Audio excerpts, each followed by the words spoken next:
미자야, 너 또 사람 잘못 보면 이번에 진짜 못 일어나. 언니가 그 말을 했을 때 저는 끝내 대꾸를 못했어요.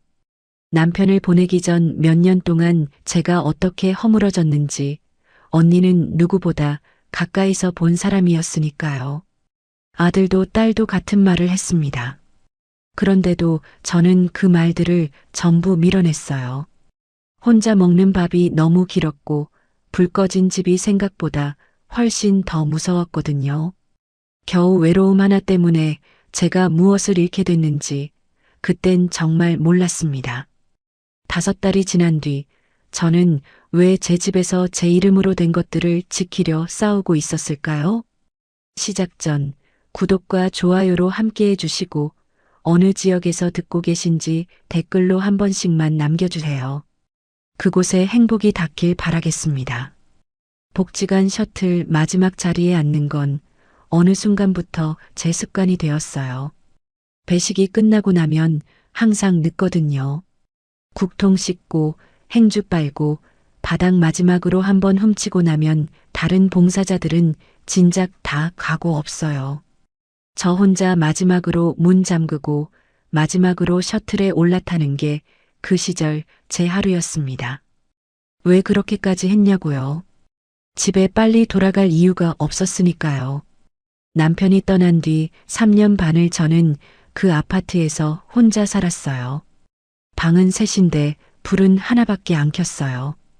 거실 불은 꺼두고 주방 불은 밥 먹을 때만 켜고 안방 불만 켜두면 전기 아끼는 게 아니라 그냥 그 공간들이 너무 커 보여서요. 텅 빈 소파, 아무도 앉지 않는 의자, 음소거된 TV. 그게 싫어서 복지관을 나갔고 그게 싫어서 제일 늦게 나왔어요. 셔틀 기사 강태범 씨를 처음 알아채게 된 건 어떤 큰 사건 때문이 아니었습니다. 그냥 손 때문이었어요. 배식하고 나오면 항상 큰 국통이 남거든요. 그날도 저 혼자 그거 끌고 나오는데 어느 틈에 태범 씨가 와서 말도 없이 손잡이 한쪽을 먼저 잡는 거예요. 힘을 같이 나눠드는 것도 아니고 아주 자연스럽게 그냥 통 전체를 가져가 버렸어요. 거기다 대고 아, 괜찮아요. 말할 틈도 없었습니다. 그 사람은 말이 많지 않았어요. 셔틀 출발할 때도 도착해서 문 열 때도 사람들 인사받을 때도 항상 짧게 대꾸하고 끝이었거든요. 그런데 손은 늘 정확했어요. 어르신 짐 먼저 받고 계단 올라가는 사람 뒤에서 바짝 붙어 섰다가 발 헛디딜 것 같으면 팔꿈치 아래에 슬쩍 손 얹어주고 절대 손목을 잡거나 너무 붙지 않아요. 딱 필요한 만큼 딱 그 선에서만. 비 오는 날이 있었어요.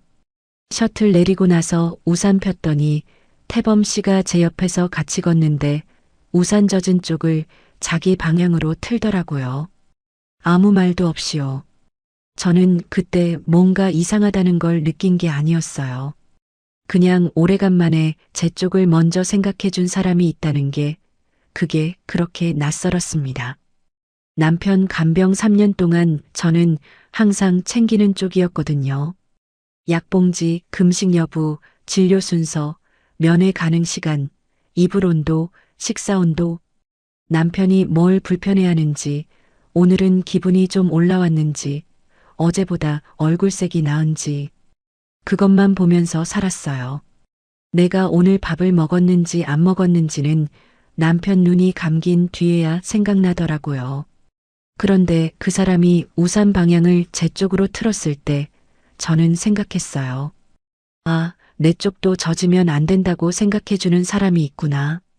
그게 그렇게 크게 들어왔어요. 제가 웃긴 사람이죠. 우산 하나에. 그러다 발을 헛디딘 날이 있었습니다. 셔틀 계단 딱 3칸인데 배식 끝나고 나면 발이 좀 붓거든요. 아침부터 내내 서 있으니까요. 마지막 계단에서 발이 미끄러졌어요. 거의 다 올라간 거라 크게 넘어진 건 아닌데 발이 허공에 뜨는 순간 누가 팔꿈치 아래를 받쳐줬어요. 팔을 잡은 것도 아니고 끌어당긴 것도 아니고 그냥 딱 그 자리에 손이 있어서 제가 거기 기댄 거예요. 태범 씨였어요. 다치셨어요? 그 한마디뿐이었어요. 저는 괜찮다고 했고 그 사람은 이미 다음 어르신 쪽으로 가 있었어요. 그날 버스 안에서 창밖을 보면서 저는 이상하게 심장이 두근거렸어요. 설렌다기보다 따뜻했어요.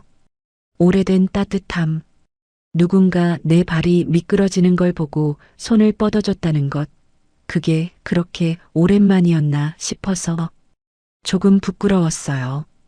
그날 셔틀이 제 집 앞에 섰을 때였습니다. 저는 내려서 우편함을 열었어요. 습관이거든요. 들어가기 전에 항상 우편함 먼저 확인해요. 고지서 오는 날이 따로 있는 게 아니라서요. 상가 관리비 고지서가 들어 있었고 세입자 한 명이 메모를 남겨놓은 봉투도 끼워 있었어요. 철물점 사장님인데 에어컨 실외기 쪽에 뭔가 문제 생겼다고요. 태범 씨가 아직 문 앞에 서 있다가 그 봉투들을 흘끗 봤어요. 혼자 사시면 건물 쪽 일도 직접 다 보세요? 저는 순간 멈칫했어요. 질문이 이상한 건 아니에요. 그냥 물어볼 수도 있는 말이에요. 그런데 이름 부른 지도 얼마 안 됐고 개인적인 이야기를 깊게 나눈 적도 없는데 그 질문이 너무 빠르게 우편함 안쪽으로 들어오는 느낌이라서요. 제가 멈칫하는 걸 봤는지 태범 씨가 금방 웃으면서 말했어요. 혼자 지내시면 번거로우실 것 같아서요. 그게 끝이었어요. 문 닫히고 셔틀은 갔어요. 저는 봉투 2개 들고 현관에 서 있었어요. 찝찝했어요. 아주 조금, 아주 얇게. 그런데 그것보다 더 강하게 느껴진 게 있었어요. 오늘 내 귀가 시간을 같이 알고 있는 사람이 있다는 것. 내가 어디 사는지, 오늘 뭘 들고 들어가는지를 본 사람이 있다는 것. 찝찝함이 있었는데도 그게 왜 그렇게 안도감으로 먼저 무너졌는지 저는 그게 지금도 이해가 잘 안 돼요. 저녁은 혼자 먹었어요. 항상 그랬어요. 냉장고 열어서 반찬 꺼내고 찬밥 데우고 국 한 냄비 데워서 식탁에 차려놓고 숟가락 하나, 젓가락 하나, 국그릇 하나, 물컵 하나. 딱 그만큼만 꺼내요. 그 이상 꺼내면 뭔가 더 쓸쓸해지니까요. 그날 국을 떠먹으면서 생각했어요. 그 사람은 왜 건물 얘기를 먼저 물었을까? 그냥 번거로울 것 같아서라고 했는데 진짜 그냥 그런 건지 아니면 내가 너무 예민하게 받아들인 건지. 그런데 이상하게 그 생각은 오래 안 갔어요. 그 다음에 든 생각은 달랐어요. 오늘 나한테 말을 건 사람이 있었구나. 내 짐을 먼저 든 사람이 있었구나. 내 발이 미끄러질 때 손을 뻗어준 사람이 있었구나. 밥 먹으면서 그게 더 길게 남더라고요. 거실은 조용했어요. 아무 소리도 없었어요.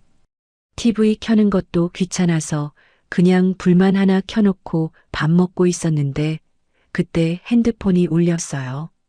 처음엔 아들인가 했어요. 아니면 딸이거나. 그런데 모르는 번호였어요.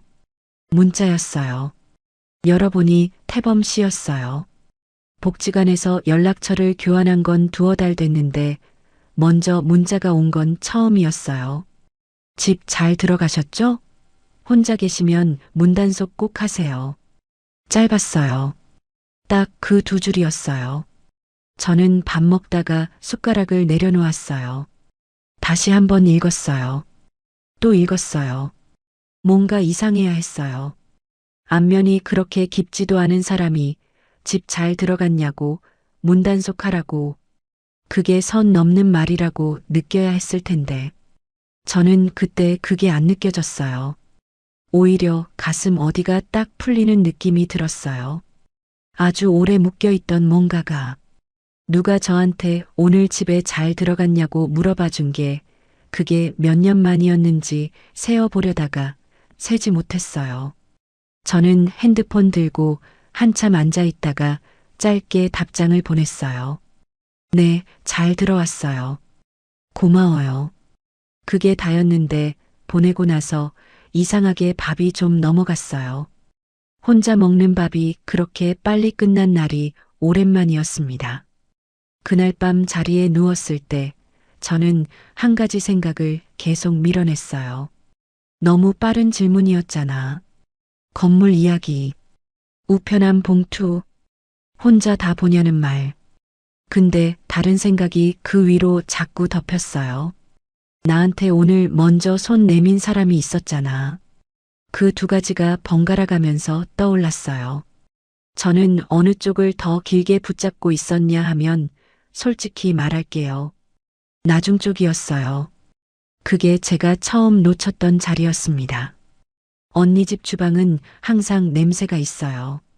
된장찌개거나 멸치볶음이거나 아니면 막 설거지 끝난 비눗물 냄새거나 그 냄새가 좋아서 저는 힘든 일이 있으면 꼭 언니 집으로 갔어요. 남편이 아팠을 때도 장례 치르고 나서 첫 명절도 언니 집 주방 식탁 앞에 앉아서 말을 꺼냈어요. 그날도 그랬습니다. 언니 정자는 제가 들어서는 순간부터 낌새를 챘을 거예요. 저는 말 꺼내기 전에 표정이 먼저 나오는 사람이거든요. 뭔가 할 말이 있으면 눈이 좀 떠다니고 손을 괜히 무릎에 올렸다 내렸다 해요. 언니는 그걸 60년 넘게 봐온 사람이라서 밥은 먹고 왔어? 그것만 물어보고 컵에 물 따라줬어요. 저는 물 한 모금 마시고 나서 꺼냈어요. 언니, 나 요즘 복지관 셔틀 기사분이랑 좀 가까워졌어.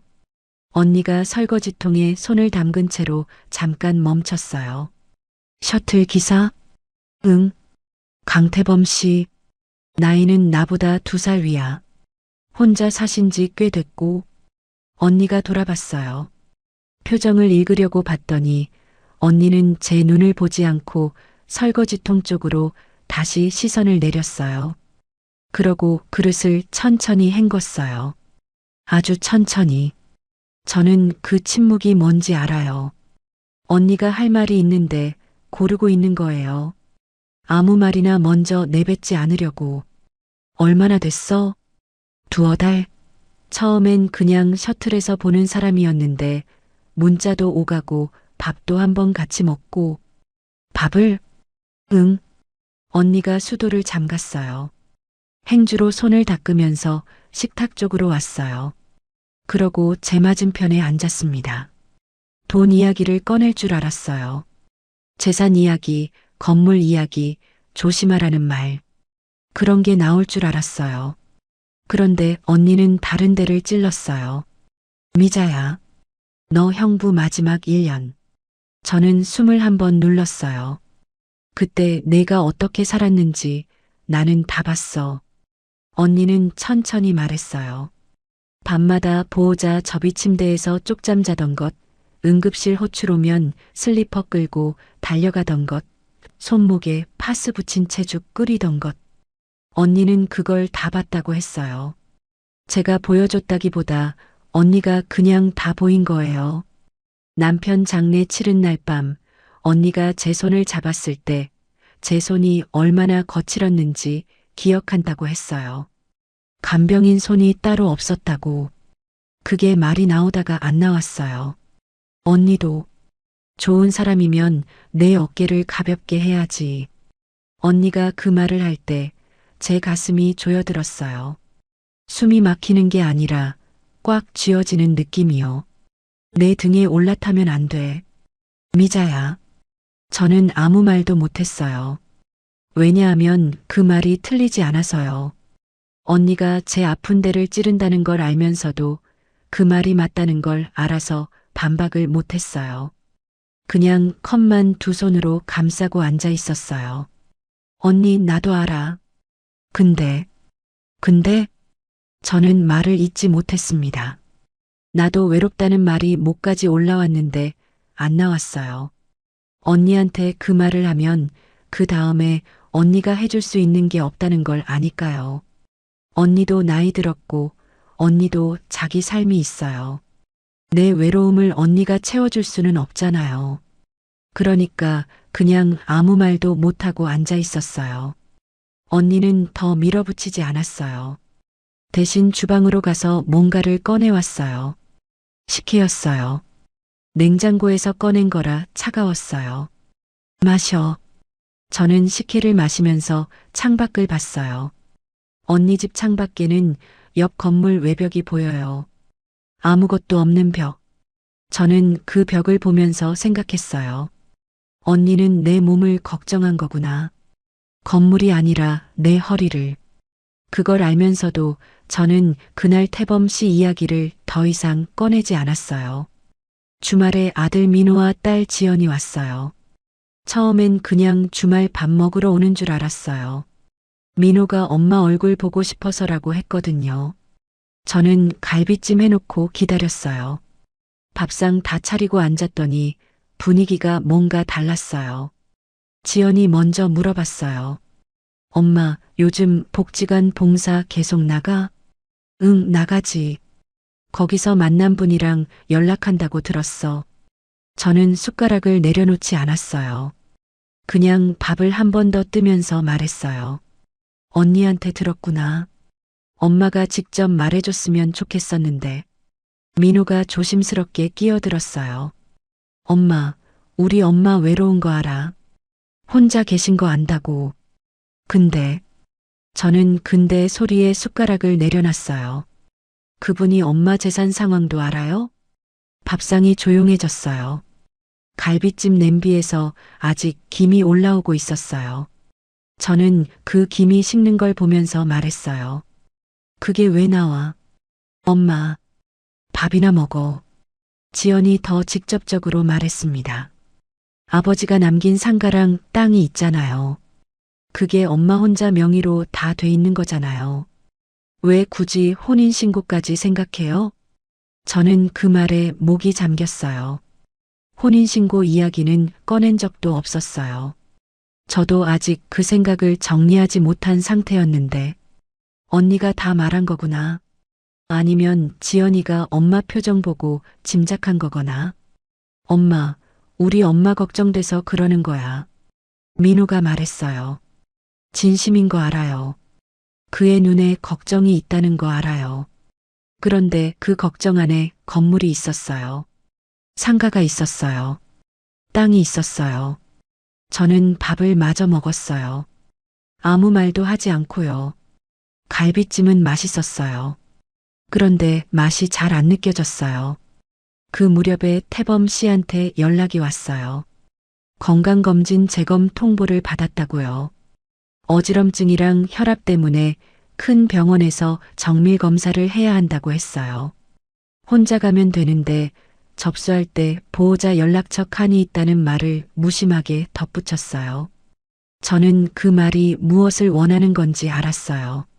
직접 말하지 않은 거잖아요. 같이 가달라고도 연락처 써달라고도 하지 않았어요. 그냥 그런 칸이 있다고만 했어요. 그런데 저는 그 문자를 읽으면서 그 사람이 지금 혼자라는 걸 느꼈어요. 나한테 기댈 사람이 없어서 이걸 보내는구나. 저는 같이 가겠다고 했어요. 병원 접수 창구에서 태범 씨가 서류를 쓰다가 보호자 연락처 칸 앞에서 손을 멈췄어요. 웃으면서 말했어요. 원래 여기는 항상 비워놨는데. 저는 그 말에 아무 말도 못하고 그냥 볼펜을 받아서 제 번호를 적었어요. 제 번호를 쓰는 동안 손이 조금 떨렸어요. 이게 맞는 건지 모르면서 그냥 썼어요. 검사가 끝나고 나서 자판기 앞에서 기다렸어요. 태범 씨가 자판기 버튼 누르면서 조용히 말했어요. 이제 제일 가까운 사람은 미자 씨네요. 저는 캔커피 받아들면서 시선을 자판기 쪽에 고정했어요. 가슴이 두근거렸어요. 이번엔 어제 셔틀에서보다 훨씬 더 크게. 언니 말이 떠올랐어요. 자식들 말이 떠올랐어요. 그런데 그게 다 지워지고 이 말 하나만 남았어요. 이제 제일 가까운 사람은 미자 씨네요. 그게 제 귀에 그렇게 크게 들어왔어요. 왜 그랬냐고요. 아무도 그 말을 해준 적이 없어서요. 언니도 아들도 딸도 나한테 제일 가까운 사람이 미자 씨라고 말한 적이 없었어요. 다들 걱정은 해줬지만 내 편이 되어준다는 말은 아무도 안 해줬어요. 저는 그 자판기 앞에서 결정이 조금 기울었어요. 내가 틀렸는지도 몰라. 근데 이 사람은 내 외로움을 알고 있어. 그날 밤 집에 돌아와서 저는 한 가지를 계속 생각했어요. 언니는 제 허리 걱정을 한 거예요. 또 누군가 등에 업히면 제 허리가 부러질까봐. 맞아요. 틀리지 않아요. 자식들은 건물 걱정을 한 거예요. 낯선 사람이 아버지 재산 안으로 들어올까봐. 그것도 맞아요. 아주 틀리지는 않아요. 근데 아무도 물어보지 않았어요. 엄마 지금 괜찮냐고. 엄마 요즘 어때? 하루가 어떻게 흘러가냐고. 혼자 밥 먹을 때 뭐가 제일 힘드냐고. 밤에 불 끄고 누우면 뭔 생각이 나냐고. 그걸 물어본 사람이 없었어요. 태범 씨는 물어보지는 않았어요. 대신 제일 가까운 사람이라고 말해줬어요. 그게 같은 건 아닌데. 전혀 같은 게 아닌데. 저는 그날 그걸 구분하지 않았습니다. 그게 두 번째로 제가 놓쳤던 자리였어요. 봉사 끝나고 어지러웠던 날이 있었어요. 갑자기 온 게 아니었어요. 아침부터 좀 이상했거든요. 국 냄새가 평소보다 강하게 느껴지고 배식 중간에 눈앞이 살짝 흔들렸어요. 그래도 끝까지 했어요. 제가 나가면 그날 배식 마무리가 안 되니까요. 마지막 정리까지 끝내고 나오다가 복지관 입구 벤치 쪽에서 발이 느려졌어요. 그냥 좀 쉬어야겠다 싶어서 벤치에 앉았는데 주변 소리가 좀 멀어지더라고요. 땅이 살짝 기우는 느낌. 저는 그냥 고개를 숙이고 숨을 골랐어요. 그때 태범 씨가 왔어요. 셔틀 시동 걸어놓고 뭔가 확인하러 오다가 저를 본 거예요. 아무 말 없이 와서 옆에 쪼그려 앉더니 제 얼굴을 들여다봤어요. 얼굴색이 왜 그래요? 저는 괜찮다고 했어요. 습관적으로요. 괜찮지 않아도 괜찮다고 하는 게 몸에 배어서 입이 먼저 나갔어요. 태범 씨는 일어나서 편의점 쪽으로 갔어요. 금방 돌아왔는데 생수 하나 들고 왔어요. 그거 건네주고 나서 약국 갑시다 했어요. 질문이 아니었어요. 그냥 가는 거예요. 저는 생수 마시면서 사양하려다가 사양하는 말이 안 나왔어요. 몸이 진짜 안 좋았거든요. 약국에서 영양제 링거 한 번 맞았어요. 약사가 과로하셨냐고 물어봤고 저는 그냥 웃었어요. 태범 씨는 밖에서 기다렸어요. 안으로 따라 들어오지 않고 약국 유리문 바깥에 서서요. 그게 또 적절했어요. 같이 들어오면 과하고 그냥 가면 서운한데 딱 그 선에서 기다렸어요. 나오니까 태범 씨가 말했어요. 좀 어때요? 나아졌어요. 고마워요. 밥은요? 점심은 먹었어요. 언제요? 저는 대답을 못했어요. 솔직히 배식 중간에 뭔가 집어먹은 것 같기도 하고 아닌 것 같기도 하고 기억이 흐릿했거든요. 태범 씨가 피식 웃었어요. 밥 안 먹었으면서. 그러고는 근처 국밥집으로 걸어갔어요. 저도 따라갔어요. 따라가면서도 이게 맞는 건지 생각했는데 몸이 먼저 따라가고 있었어요. 뜨끈한 국밥을 먹으면서 저는 이상한 생각을 했어요. 남편 간병하는 동안 뜨거운 밥을 제때 먹은 날이 얼마나 됐을까. 항상 남편 식판 가져가고 남편 약 챙기고 면회 시간 맞추고 그러고 나서 제 밥은 남은 시간에 때웠어요. 대부분 미지근하거나 차가웠어요. 시간 맞춰 먹는 게 사치였던 때가 있었어요. 그런데 지금 이 사람이 내가 밥 먹었는지 안 먹었는지를 신경 쓰고 있었어요. 그게 저한테 너무 크게 들어왔어요. 이 정도 일에 이렇게 흔들리면 안 된다는 걸 알면서도 국밥 한 그릇이 그렇게 따뜻했어요. 가족들이 다시 모인 건 그로부터 얼마 지나지 않아서였어요. 이번엔 언니까지 왔어요. 우리 집에서 다 같이 밥 먹는 자리였는데 분위기는 밥상 차리는 순간부터 이상했어요. 다들 너무 말이 없었거든요. 제가 먼저 꺼냈어요. 내가 먼저 말할게. 태범 씨랑 진지하게 생각하고 있어. 언니가 젓가락을 내려놓았어요. 민호가 밥 먹다가 멈췄어요.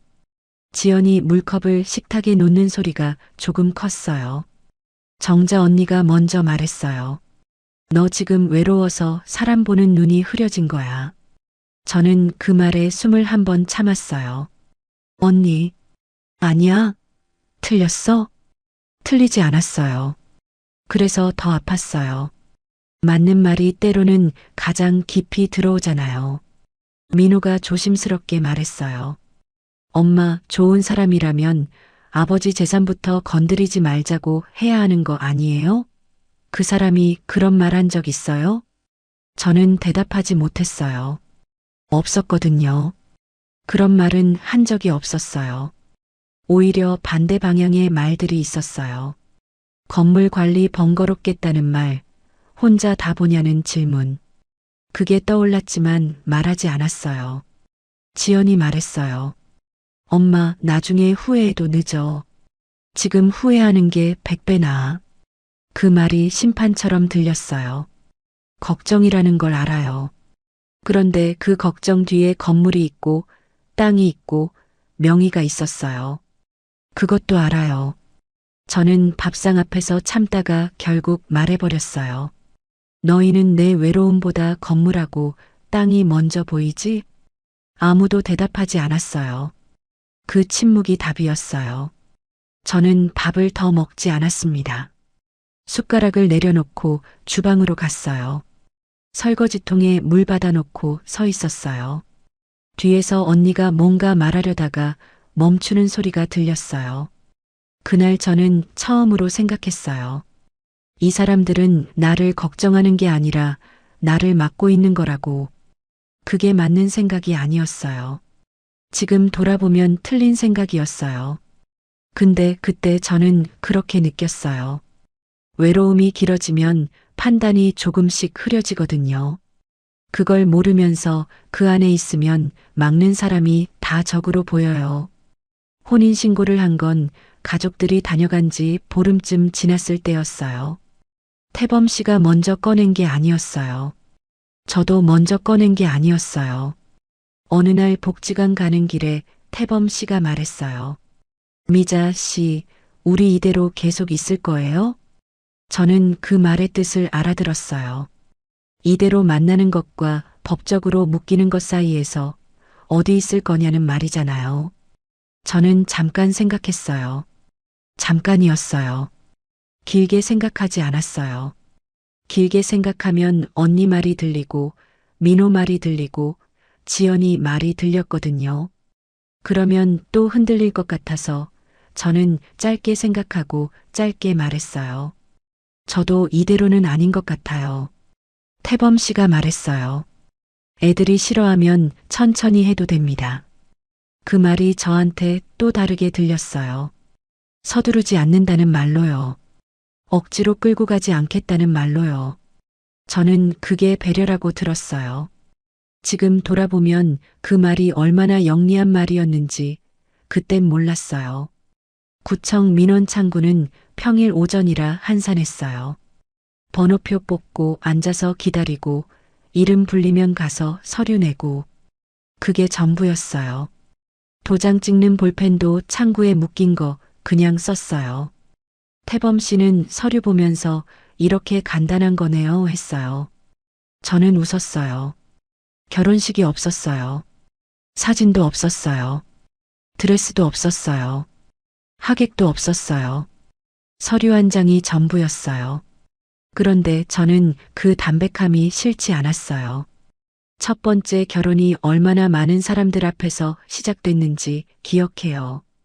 그 많은 사람들이 다 지켜봤는데도 결국 긴 간병과 빈집으로 끝났잖아요.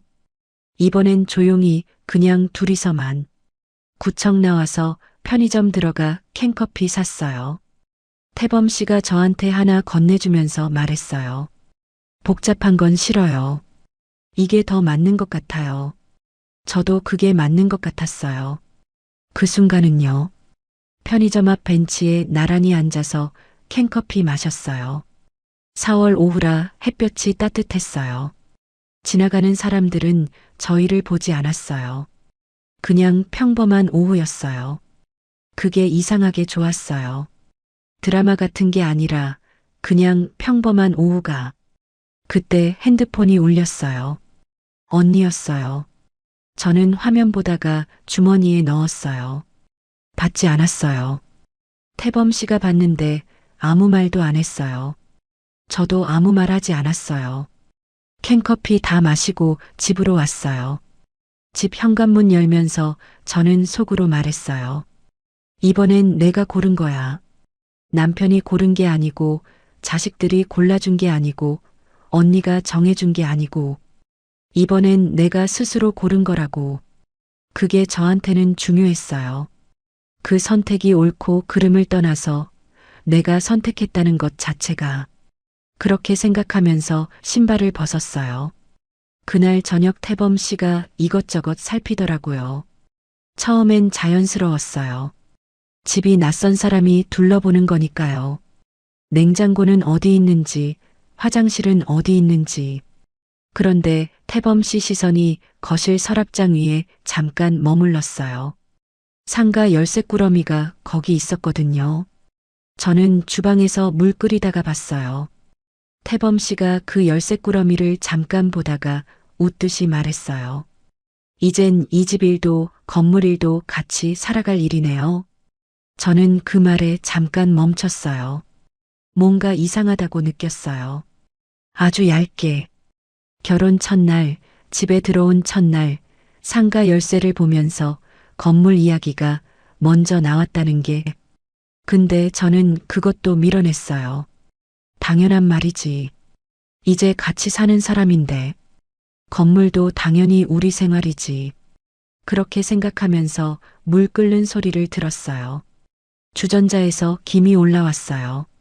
저는 그 김이 사라지는 걸 보면서 찻잔 2개를 꺼냈어요.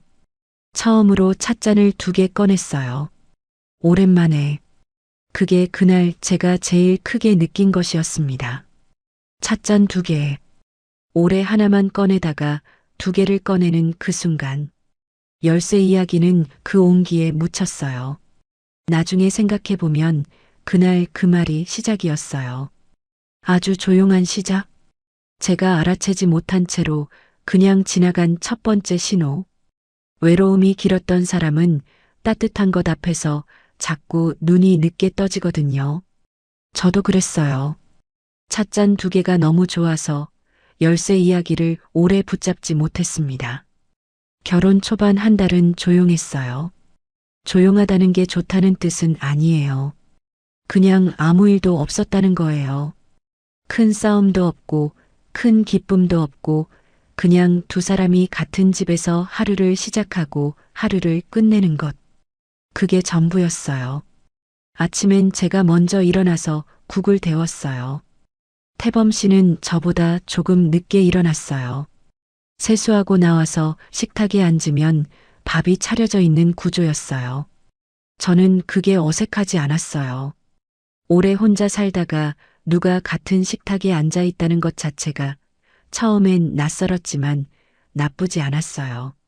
저녁엔 같이 TV를 봤어요. 태범 씨는 뉴스를 좋아했어요. 저는 드라마를 좋아하는데 처음엔 제가 맞췄어요. 이제 막 시작한 사이인데 채널 싸움부터 하기도 우습잖아요. 그렇게 한 달이 지나갔어요. 근데 그 조용함 사이로 뭔가 천천히 들어오기 시작했어요. 처음엔 약봉지였어요. 태범 씨 약이 많았어요. 혈압약, 어지럼증 약, 관절약, 소화제. 아침 저녁으로 먹는 약이 5가지였어요. 태범 씨가 약 챙기는 걸 보다가 어느 날 저도 모르게 오늘 저녁 약 드셨어요? 물어봤어요. 태범 씨가 깜빡했네 하더라고요.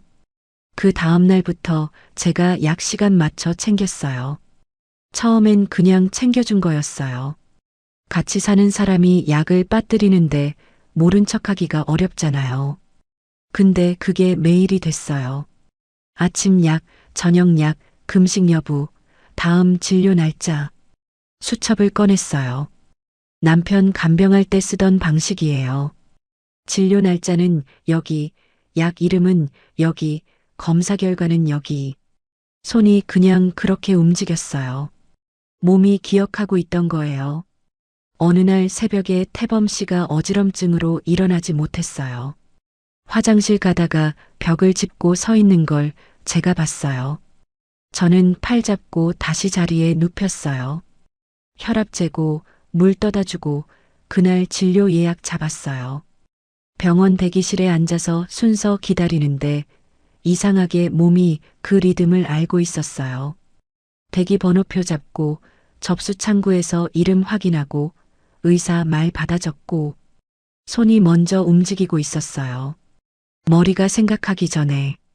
남편 간병이 끝나고 저는 이 리듬에서 벗어났다고 생각했어요.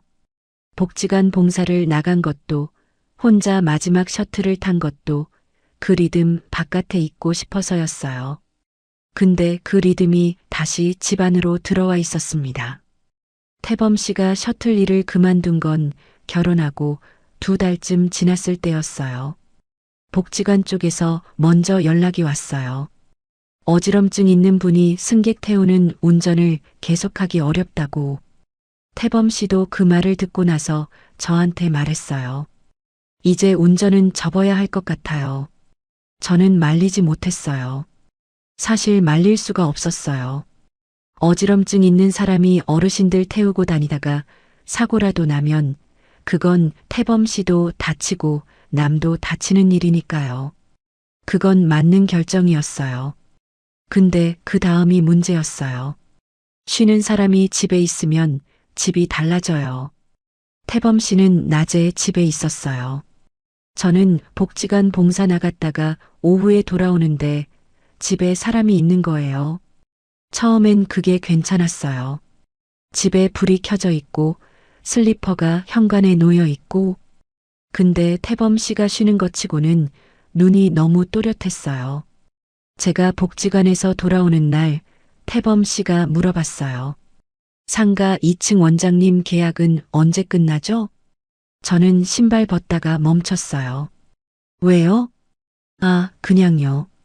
임대차 계약이 보통 2년씩이잖아요.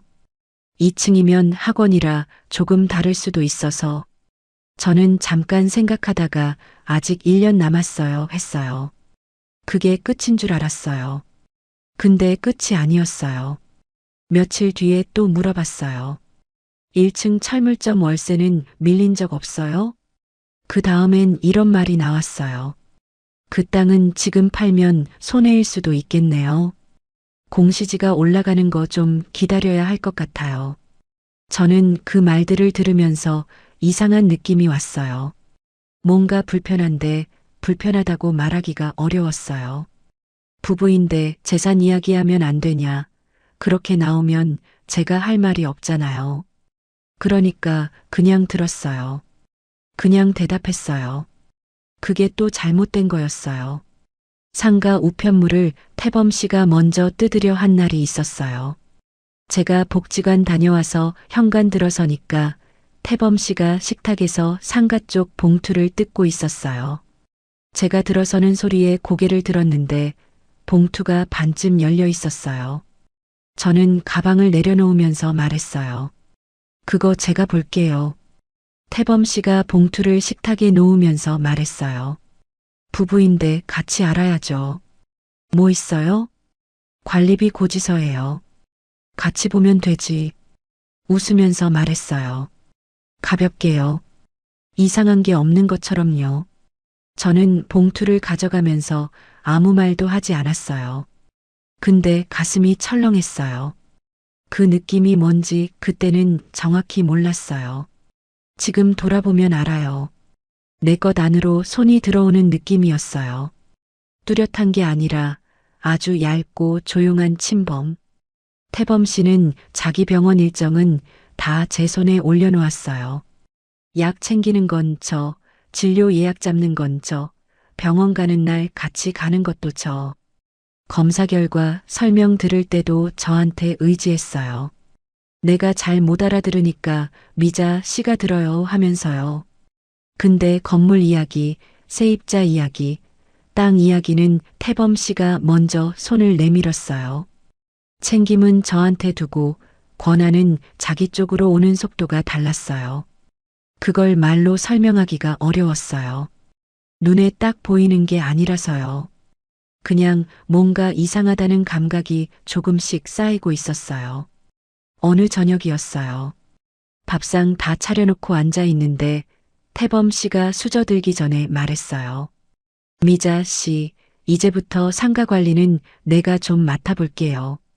저는 국구르 뜨는 손을 멈췄어요. 당신은 몸만 챙겨요. 복지관도 나가고 그쪽은 괜찮으니까. 말투가 자연스러웠어요. 마치 오래 생각해온 말을 그냥 꺼내는 것처럼요. 논의가 아니었어요. 통보에 가까웠어요. 저는 잠깐 말이 안 나왔어요. 상가 관리는 제가 해왔어요. 알죠? 근데 혼자 하기 번거롭잖아요. 세입자들이랑 연락하고 고지서 확인하고 계약 갱신 때 신경 쓰고 내가 낮에 시간 있으니까 해줄 수 있어요. 저는 그 말을 들으면서 머릿속으로 뭔가를 정리하려고 했어요. 번거롭긴 했어요. 사실이에요. 세입자 연락 오면 챙겨야 하고 고지서 확인해서 은행 가야 하고 수리 요청 오면 업체 알아봐야 하고 혼자 하면 손이 많이 가는 일이에요. 근데 그게 번거롭다고 남한테 넘기는 일인가요? 그게 남편한테 넘기는 일인가요? 그 건물은 제 남편이 남긴 거였어요. 저한테 남긴 거였어요. 아들, 딸 이름이 아니라 제 이름으로 남긴 거였어요. 그게 왜 태범 씨 손으로 가야 하는지. 저는 그 생각이 입까지 올라왔다가 삼켰어요. 생각해 볼게요. 그게 제가 한 말이었어요. 제가 할 수 있는 최대였어요. 그 자리에서 싫다고 말하기가 왜 그렇게 어려웠는지 지금 생각해도 잘 모르겠어요. 같이 살기 시작한 사람한테 안 된다고 말하는 게 그게 그렇게 무거운 거예요. 부부라는 울타리 안에서는 내 것을 지키는 말이 이기적인 말처럼 들릴 것 같아서 그래서 자꾸 참아요. 자꾸 넘어가요. 태범 씨는 밥을 먹기 시작했어요. 아무 일 없다는 듯이요. 저는 숟가락을 들었어요. 밥이 입으로 들어가는데 맛이 없었어요. 국이 뜨거웠는데 뜨거운지도 몰랐어요. 식탁 위에 혈압수첩이 있었어요. 제가 매일 적는 거예요. 날짜, 오전 혈압, 오후 혈압, 어지럼증 유무, 약 복용 여부, 빼곡하게 적혀 있었어요. 저는 그 수첩을 보면서 생각했어요. 이 수첩은 내가 쓰고 저 건물은 저 사람이 맡겠다고 한다. 그게 이상하지 않은가요? 그게 이상했어요. 근데 그 이상함을 입 밖으로 꺼내는 게 그날 밥상 앞에서는 불가능했습니다. 그날 밤 자리에 누워서 저는 한참 천장을 봤어요. 남편 간병하던 시절이 생각났어요. 병원 보호자 접이 침대에서 눈 뜨면 가장 먼저 남편 얼굴을 확인했어요. 숨 쉬는지, 표정이 편한지, 수액이 다 들어갔는지. 제 몸은 두 번째였어요. 항상. 그게 끝났을 때 저는 다시는 그렇게 살지 않겠다고 생각했어요. 내 몸이 두 번째인 삶은 다시 안 하겠다고. 그런데 지금 제 손에는 혈압수첩이 있고 제 핸드폰엔 진료 예약이 들어있고 제 머릿속엔 다음 주 금식 여부를 기억해야 한다는 메모가 있어요. 그리고 저 사람은 제 건물을 맡겠다고 했어요. 저는 그 두 가지를 나란히 놓고 봤어요. 보호자는 저, 권한은 저 사람. 그게 그날 밤 천장에 써 있는 것처럼 선명하게 보였어요. 그런데도 어떻게 해야 할지 몰랐어요. 아직은 확신이 없었거든요. 내가 너무 예민한 건지, 진짜 이상한 건지. 그 경계가 그때는 아직 흐릿했어요. 눈을 감았어요. 쉽게 잠들지 못했습니다. 상가에 간 건 별일 없어서 간 게 아니었어요. 2층 학원 원장님한테서 연락이 왔거든요. 에어컨 실외기 점검을 맡겼는데 업체에서 견적이 너무 높게 나왔다고요. 다른 업체 알아봐도 되는지 물어보는 전화였어요. 저는 그러라고 하고 직접 한번 가봐야겠다 싶어서 오전에 나섰어요. 버스에서 내려 상가 골목으로 들어서는데 1층 철물점 사장님이 셔터 올리다가 저를 봤어요. 사모님 오셨어요? 네, 2층 에어컨 건 때문에요.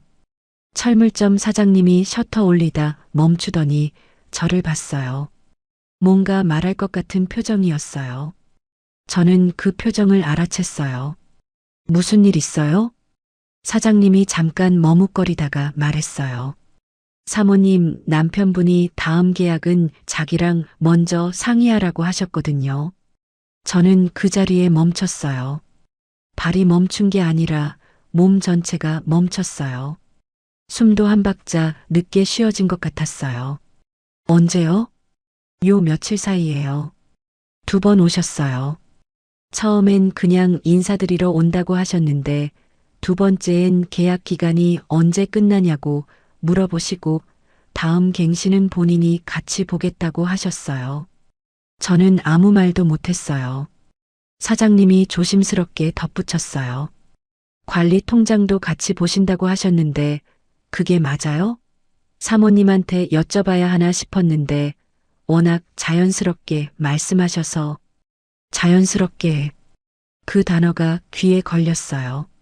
저는 확인해 볼게요. 한마디 하고 2층으로 올라갔어요. 계단을 오르면서 손이 난간을 꽉 잡고 있었어요. 손에 힘이 들어간 걸 올라가다 중간에 알아챘어요. 2층 학원 원장님은 에어컨 견적서를 펼쳐놓고 기다리고 있었어요. 저는 견적서를 보는 척하면서 물어봤어요. 혹시 요즘 저희 남편분 오셨어요? 원장님 표정이 살짝 바뀌었어요. 네, 오셨어요. 계약 기간이랑 보증금 구조를 꼼꼼히 물어보시던데요. 갱신할 때 조건을 조정할 수도 있다고 하셔서 저는 당연히 사모님도 아시는 줄 알았어요. 보증금 구조. 그 말이 머릿속에서 천천히 자리를 잡았어요. 저는 견적서를 다시 내려다봤어요. 숫자들이 눈에 들어오지 않았어요. 원장님이 뭔가 더 말하는 것 같았는데 소리가 멀었어요. 저는 그날 처음으로 불편함이 아니라 다른 감각을 느꼈어요. 위험하다는 감각이었어요. 집으로 돌아오는 버스 안에서 창밖을 봤어요. 생각을 정리하려고 했는데 정리가 안 됐어요. 자꾸 다른 장면들이 끼어들었거든요.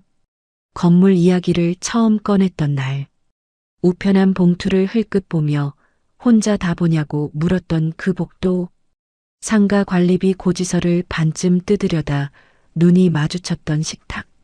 저녁상 앞에서 상가 관리를 맡겠다고 했던 그 목소리. 하나하나는 그냥 넘어갔어요. 그때마다 부부니까 같이 사는 사람이니까 번거로울까봐 그러는 거니까 그렇게 생각하고 넘겼어요. 근데 지금 이 장면들을 한꺼번에 놓고 보니까 선이 보였어요. 처음부터 그어져 있던 선. 저는 그걸 이제야 봤어요. 버스가 정류장에 설 때마다 문이 열리고 닫혔어요. 저는 그 소리를 들으면서 핸드폰을 꺼냈어요. 태범 씨한테 전화할까 하다가 넣었어요. 지금 전화하면 안 된다고 생각했어요. 목소리가 흔들리면 제가 뭘 알았는지 다 들킬 것 같아서요. 저는 그날 집에 들어가지 않았어요. 언니한테 갔어요. 언니 정자는 제가 들어서는 순간 아무것도 묻지 않았어요. 표정 보고 알았겠죠. 소파에 앉혀놓고 물 한 잔 먼저 줬어요. 저는 물을 마시면서 천천히 말했어요. 철물점 사장님한테 들은 것, 원장님한테 들은 것, 계약 기간 보증금 구조를 물어봤다는 것. 언니가 듣는 내내 아무 말도 안 했어요. 다 듣고 나서 잠깐 있다가 말했어요. 수첩 있어? 저는 가방에서 수첩을 꺼냈어요. 태범 씨 혈압 적던 그 수첩이 아니라 작은 메모 수첩이요. 들은 거 다 적어. 언니가 그 말을 하고 주방으로 갔어요. 저는 수첩을 펼쳤어요. 철물점 사장님이 한 말, 날짜, 태범 씨가 방문한 횟수, 계약 관련 언급 내용, 학원 원장님이 한 말, 보증금 구조 질문, 갱신 조건 언급. 저는 기억나는 대로 적었어요. 손이 떨렸어요. 글씨가 평소보다 작고 눌려 있었어요. 언니가 따뜻한 보리차를 가져왔어요. 수첩 들여다보더니 말했어요. 문자 확인해봐. 그 사람이 세입자들한테 연락한 게 있으면 남아있을 거야. 저는 그 생각을 못했어요. 태범 씨 핸드폰을 볼 순 없었어요. 근데 세입자들한테 직접 물어보면 되잖아요. 그날 저녁 저는 철물점 사장님한테 문자로 정중하게 부탁했어요. 남편분이 보내신 문자가 혹시 있으면 캡처 부탁드린다고. 사장님이 잠시 후에 보내줬어요. 태범 씨가 보낸 문자가 있었어요. 다음 계약 갱신 때 꼭 먼저 연락 달라는 것, 관리 쪽은 앞으로 본인이 챙기겠다는 것, 사모님이 여러 가지 바쁘시니 자기한테 연락하면 된다는 것. 저는 그 문자 캡처를 한참 들여다봤어요. 사모님이 바쁘시니 그 문장이 눈에 걸렸어요. 저를 빼내는 말이었어요. 자연스럽게, 아주 부드럽게 저를 그 자리에서 걷어내는 말. 그 다음날 태범 씨 말투가 달라지기 시작했어요. 아니, 달라진 게 아니었어요. 원래부터 그랬는데 제가 이제야 제대로 듣기 시작한 거였어요. 아침 밥상 앞에서 태범 씨가 말했어요. 월세 들어오는 통장은 왜 아직도 혼자 봐요? 저는 밥 먹다가 숟가락을 내려놓았어요. 제 통장이니까요. 부부인데, 부부라도 제 명의 통장이에요. 태범 씨가 잠깐 저를 봤어요.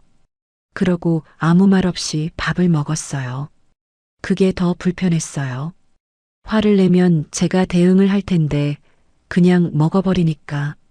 저녁엔 이런 말이 나왔어요. 땅 서류 좀 꺼내봐요. 내가 중개사랑 얘기해 볼게. 무슨 중개사요? 지인 중에 부동산 오래 한 사람이 있어요. 지금 시세가 어떤지 한번 알아보려고. 저는 그 말에 목소리를 낮췄어요. 저는 지금 팔 생각 없어요. 팔라는 게 아니라 알아보자는 거죠. 서류는 안 꺼내드릴게요. 태범 씨 표정이 처음으로 굳었어요. 짧게 굳었다가 풀렸어요. 왜요? 부부인데 왜 아직도 나를 바깥사람 취급해요? 저는 그 말에 가슴이 쿵 내려앉았어요. 바깥사람. 그 단어를 쓰는 게 전략이라는 걸 그때는 반만 알았어요. 부부인데 바깥사람 취급받는다고 하면 저는 미안한 사람이 되거든요. 제가 방어하는 게 이기적인 것처럼 들리게 만드는 말이에요. 저는 아무 말도 하지 않고 방으로 들어갔어요. 결정타는 땅 중개업자 전화였어요. 저는 주방에서 설거지하고 있었어요. 핸드폰이 거실에 있었는데 울렸어요. 손에 물이 묻어서 잠깐 닫고 나오는 사이 태범 씨가 먼저 받았어요. 저는 행주로 손 닦으면서 거실로 들어서다가 멈췄어요. 태범 씨가 통화 중이었어요. 아, 그 땅 주인 남편입니다. 제가 같이 보고 있습니다. 저는 그 자리에 섰어요. 태범 씨가 저를 보더니 손을 들어 잠깐만 하는 표시를 했어요. 통화를 계속했어요. 시세 이야기, 주변 개발 계획 이야기, 언제 한번 만나서 보자는 이야기. 저는 그 통화가 끝날 때까지 거실 입구에 서 있었어요. 태범 씨가 전화 끊고 돌아보며 말했어요. 지인 중개사였어요. 그 땅 주변에 도로 계획이 있대요. 지금 알아볼 타이밍이에요. 저는 조용히 말했어요. 그 전화 왜 받았어요? 핸드폰이 울리는데 당신이 없으니까 받은 거죠. 그 사람한테 왜 땅 주인 남편이라고 했어요? 태범 씨가 잠깐 멈췄어요. 사실이잖아요. 그 땅은 제 명의예요. 당신이 같이 보는 땅이 아니에요. 태범 씨 눈이 달라졌어요. 처음 보는 표정이었어요. 차가운 건 아니었어요. 근데 따뜻하지도 않았어요. 계산하는 눈이었어요. 당신 자식들은 그렇게 무시하면서 정작 나는 못 믿겠다는 거예요? 저는 그 말에 할 말을 잃었어요. 자식들 이야기가 왜 나오는지, 그게 지금 이 상황이랑 무슨 상관인지. 근데 그 말이 나온 이유를 생각해 보면 제가 흔들릴 자리를 알고 찌른 거예요. 자식들한테 등 돌리고 재혼한 죄책감. 그걸 건드리면 제가 약해진다는 걸 알고 있었던 거예요. 저는 더 이상 말하지 않았어요. 방으로 들어갔어요. 그날 밤 저는 처음으로 증거를 모으기 시작했어요. 침대 머리맡에 앉아서 핸드폰을 열었어요.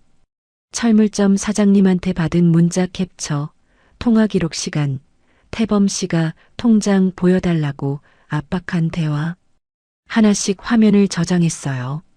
수첩도 꺼냈어요. 언니 집에서 적었던 수첩이요. 세입자들이 한 말을 날짜별로 다시 정리했어요. 철물점 사장님이 들은 것, 원장님이 들은 것, 태범 씨가 중개업자 전화 받으며 한 말. 기억나는 표현을 최대한 그대로 적었어요. 손이 아까보다 덜 떨렸어요. 아까는 충격 때문에 떨렸고 지금은 다르게 떨렸어요. 뭔가를 하고 있다는 것 때문에, 당하고 있는 게 아니라 기록하고 있다는 것 때문에. 한참 적다가 언니한테 문자를 보냈어요. 언니, 내일 시간 돼? 언니가 금방 답장을 보냈어요. 왜? 무슨 일이야? 정리해야 할 게 생겼어. 언니가 잠깐 있다가 다시 보냈어요. 와, 언제든지. 저는 핸드폰을 내려놓고 수첩을 덮었어요. 창밖에 불이 켜진 집들이 보였어요. 저마다 다른 불빛이었어요. 저는 그 불빛들을 보면서 한 가지를 생각했어요. 나는 지금 뭘 잃을 뻔했나? 상가 건물, 땅, 아니면 그것보다 더 큰 것. 그 더 큰 것이 뭔지 그날 밤엔 이름을 못 붙였어요. 다음 날 언니가 왔어요. 아무 말 없이 들어와서 식탁에 앉았어요. 저는 수첩이랑 핸드폰 화면 캡처들을 꺼냈어요. 언니가 하나씩 봤어요. 천천히, 꼼꼼하게. 다 보고 나서 언니가 봉투를 꺼냈어요. 빈 봉투였어요. 여기다 정리해 넣어. 저는 캡처 출력한 것들이랑 수첩 메모를 봉투에 넣었어요. 언니가 봉투 입구를 접어줬어요. 그 짧은 순간에 저는 말했어요. 언니, 이제 알겠어. 저 사람은 내 몸보다 내 자리를 먼저 보고 있었어. 언니가 아무 말도 하지 않았어요. 그 말이 맞다는 거잖아요. 틀렸으면 뭐라도 했겠죠. 저는 봉투를 손에 들고 한참 있었어요. 외로워서 시작한 일이었는데, 혼자 먹는 밥이 너무 길어서, 불 꺼진 집이 너무 무서워서, 딱 그것 때문에 시작한 일이었는데, 그 외로움이 얼마나 큰 빈틈이었는지, 그 빈틈이 얼마나 쉽게 보였는지, 그걸 이제야 알게 됐어요. 봉투는 언니 손에 잠시 맡겨두었어요. 지금은 그게 제일 안전한 자리였으니까요. 상가에 다시 간 건 언니랑 같이였어요. 혼자 가면 흔들릴 것 같아서요. 태범 씨 말 한마디에 제가 또 미안한 사람이 될 것 같아서 언니 손을 빌렸어요. 언니는 아침 일찍 왔어요. 아무것도 묻지 않고 그냥 신발 신고 나갈 준비하고 있었어요. 버스 안에서 둘이 별말 없었어요. 언니가 창밖을 보고 저는 가방 안에 봉투가 있는 걸 손으로 확인하고 그 봉투 안에 캡처 출력물이랑 수첩 메모가 들어 있었어요. 별거 아닌 것 같아도 그게 있고 없고는 달랐어요. 손에 쥔 게 있으면 발이 달라지거든요. 상가 골목에 들어서니까 오전이라 조용했어요. 철물점 셔터는 반만 올라와 있었어요. 사장님이 안에서 뭔가 정리하다가 저를 보더니 나왔어요. 사모님, 네, 안녕하세요. 저 지난번에 말씀드린 것 때문에 다시 왔어요. 혹시 그 이후로 남편분한테 연락 더 오셨어요? 사장님이 잠깐 머뭇거렸어요. 그게 그제 또 오셨어요. 이번엔 월세 입금 날짜를 바꿀 수 있냐고 물어보셨어요. 지금은 매달 5일인데 20일로 바꿀 수 있냐고요. 저는 그 말에 숨이 멈췄어요. 월세 입금 날짜. 그게 왜 바뀌어야 하는지, 왜 태범 씨가 그걸 물어보는지. 저는 그 자리에서 바로 알았어요. 입금 날짜가 바뀌면 통장 흐름이 달라져요. 그 흐름을 자기가 먼저 볼 수 있는 구조로 바꾸려는 거예요. 사장님이 조심스럽게 말했어요. 저는 사모님이 아셔야 할 것 같아서 말씀드리는 거예요. 남편분이 워낙 자연스럽게 말씀하시니까 처음엔 당연히 서로 얘기된 줄 알았는데 자연스럽게 그 말이 또 나왔어요. 저는 고개를 한번 끄덕였어요. 말씀해 주셔서 감사해요. 앞으로 건물 관련해서는 저한테만 연락 주세요. 남편분 통해서 하시면 안 돼요. 사장님이 알겠다고 했어요. 언니가 그 옆에서 아무 말도 안 했어요. 그냥 서 있었어요. 2층으로 올라갔어요. 학원 원장님은 수업 준비 중이었어요. 저를 보더니 반가운 표정이랑 뭔가 눈치 보는 표정이 섞여 있었어요. 지난번 이후로 또 오셨어요? 네. 혹시 그 뒤로도 남편이 다녀갔어요? 원장님이 고개를 끄덕였어요. 한 번 더 오셨어요. 이번엔 계약 갱신할 때 보증금을 좀 올릴 수도 있다고 하셨어요. 요즘 주변 시세가 올랐다고. 그래서 저도 좀 걱정이 됐어요. 보증금을 올린다. 그 말은 세입자한테 압박이에요. 보증금 오른다는 말을 먼저 흘려두면 세입자는 불안해져요. 그 불안을 쥔 사람이 협상력을 갖게 되거든요. 태범 씨가 그 자리에 서려고 한 거였어요. 저는 원장님한테도 같은 말을 했어요. 앞으로 건물 관련한 것들은 저한테만 연락 주세요. 계약이든 보증금이든 남편 통해서 결정되는 건 없어요. 원장님이 안도하는 표정으로 알겠다고 했어요. 2층 계단 내려오면서 언니가 처음으로 말했어요. 다 됐어? 네. 그럼 가자. 짧았어요. 그게 언니식이에요. 건물 앞 인도에 서서 잠깐 상가를 봤어요. 1층 철물점, 2층 학원, 그 사이 계단. 남편이 살아있을 때 같이 왔던 기억이 있어요. 그때 남편이 건물 외벽 한번 쓸어보면서 말했어요. 이거 잘 지켜요. 그게 유언처럼 남아 있었어요. 저는 그 건물 앞에 서서 생각했어요. 잘 지켜야지. 언니가 제 손등을 한번 쓸었어요. 말없이요. 그 짧은 손길에 저는 인정했어요.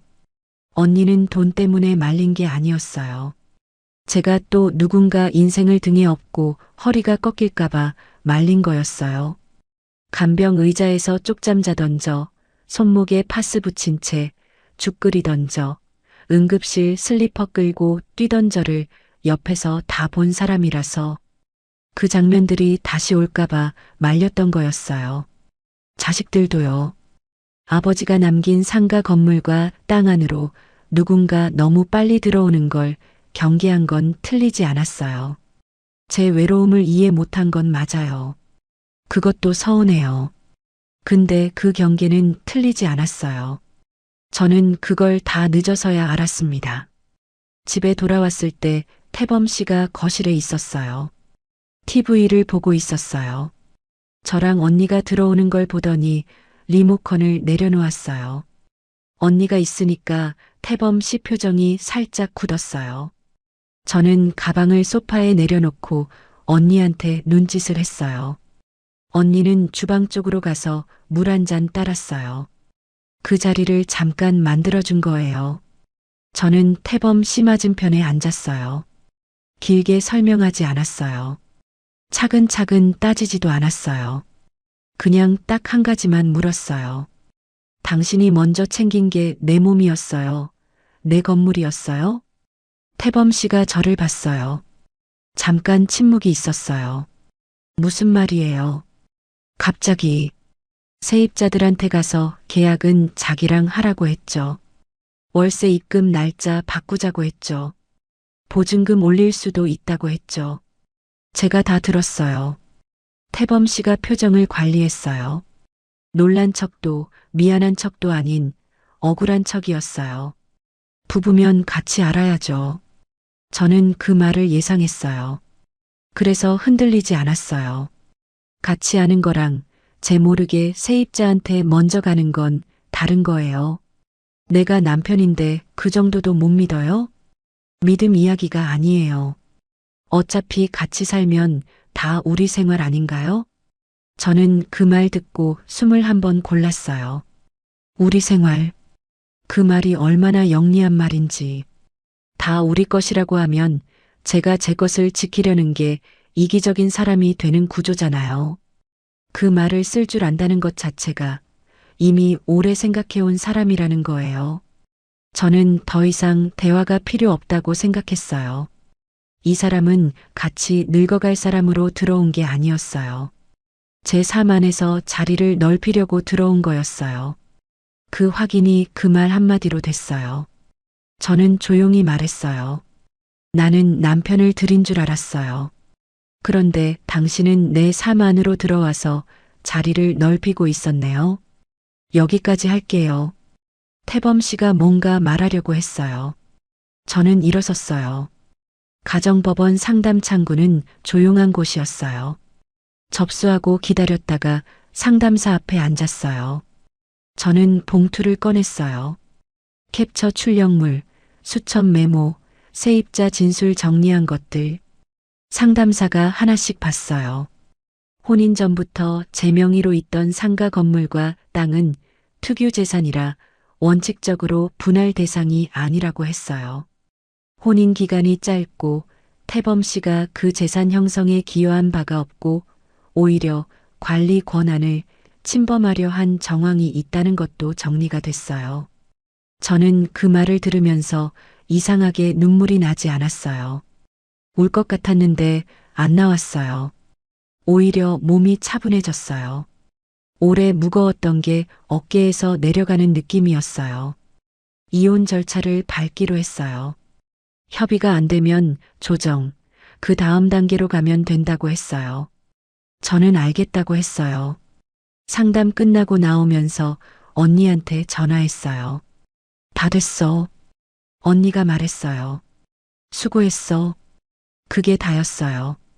긴 말 필요 없었어요. 자식들한테는 제가 먼저 연락했어요. 민호한테 전화해서 말했어요. 너희 말이 틀린 건 아니었다. 내가 외로워서 너무 서둘렀다. 민호가 한참 있다가 말했어요. 엄마, 괜찮아?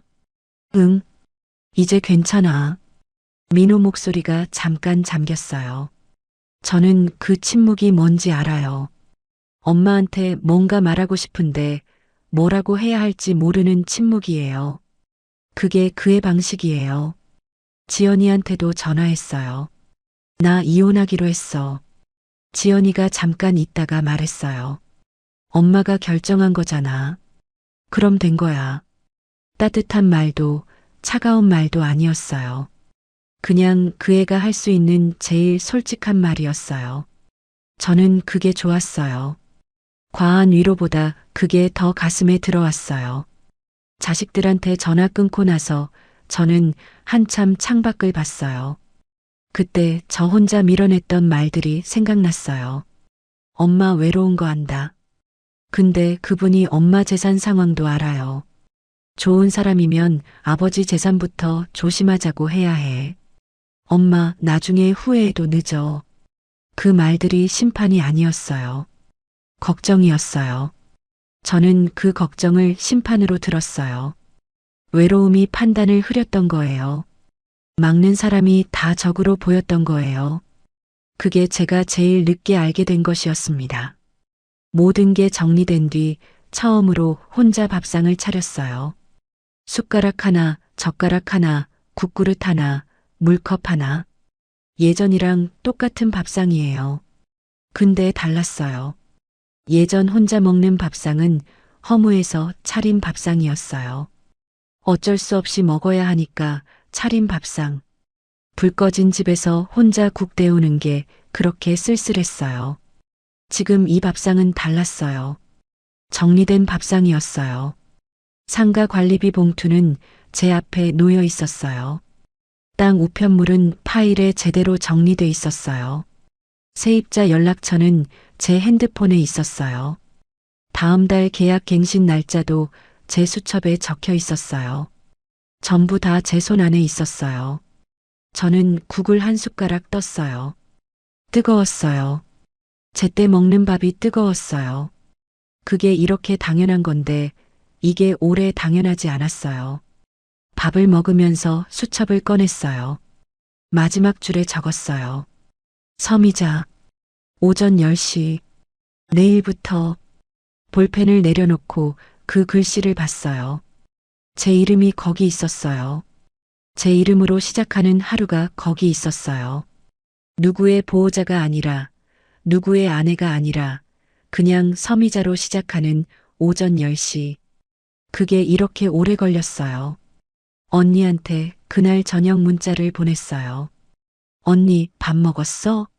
언니가 금방 답장을 보냈어요. 먹었어. 너는? 나도 먹었어. 맛있었어. 언니가 잠깐 있다가 다시 보냈어요. 잘 됐네. 딱 3글자였어요. 근데 그 3글자에 다 있었어요. 언니가 지난 몇 달 동안 저한테 하고 싶었던 말이 그 3글자 안에 다 있었어요. 저는 핸드폰을 내려놓고 거실을 봤어요. 불을 다 켰어요. 거실 불, 주방 불, 안방 불. 다 켰어요. 집이 밝았어요. 이렇게 다 켜도 이상하지 않다는 걸, 이렇게 다 켜도 되는 집이라는 걸 다시 기억했어요. 소파에 앉아서 창밖을 봤어요.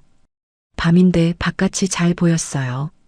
건너편 건물 불빛들, 가끔 지나가는 차. 저는 그걸 보면서 한 가지를 생각했어요. 외로움이 나쁜 감정이 아니에요. 외로움은 그냥 신호예요. 뭔가 비어 있다는 신호. 근데 그 신호를 너무 빨리 없애려고 하면, 빈자리에 뭐든 채워 넣으려고 하면 채워진 것의 무게를 확인하지 못해요. 저는 그 확인을 건너뛰었어요. 그게 잘못이었어요. 그 잘못이 저한테 너무 비쌌어요. 근데 다행인 게 있었어요. 잃지 않았어요. 상가 건물도, 땅도, 아파트도 잃지 않았어요. 아슬아슬했어요. 조금만 더 늦었으면, 조금만 더 깊이 들어갔으면 달라졌을 거예요. 근데 세입자 말 한마디가 그 선 앞에서 저를 세웠어요. 그리고 언니가 있었어요. 수첩 꺼내라고 한 사람. 자식들이 있었어요. 틀린 게 아니었던 사람들. 저는 그 사람들을 너무 늦게 제대로 봤어요. 그것도 제 잘못이에요. 근데 늦었어도 봤어요. 지금 저는 매일 오전 10시에 하루를 시작해요.